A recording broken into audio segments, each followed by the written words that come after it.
कितना चालाक चोर था, चोरी भी कर गया और पैर के निशान भी नहीं छोड़े उसने। चोर था या कोई जिन था?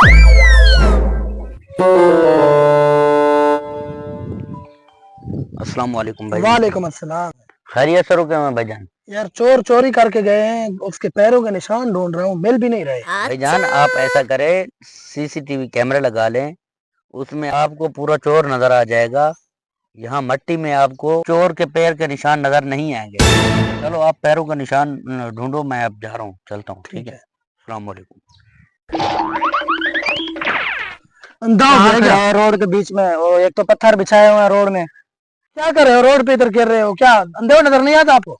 यार वो मैं इधर अभी चोरी करने आया था, तो चोरी करके जब भागने लगा मेरा मोबाइल गिर गया था, वही मैं ढूंढने आया हूँ। मैंने कहा शायद मिल जाए, तो इसलिए मैं आया हुआ था। Bye bye tata. मैं तो चोर हूँ, तुम Goodbye. इधर क्या कर रहे हो? गया। मैं तो अपना मोबाइल ढूंढ रहा हूँ, तुम रोड के बीच में क्या देख रहे हो? मैं भी उसी चोर को ढूंढ रहा हूँ, तो कल इधर से चोरी करके गया है।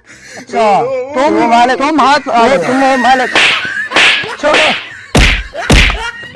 वीडियो अच्छी लगे तो लाइक और शेयर जरूर करें।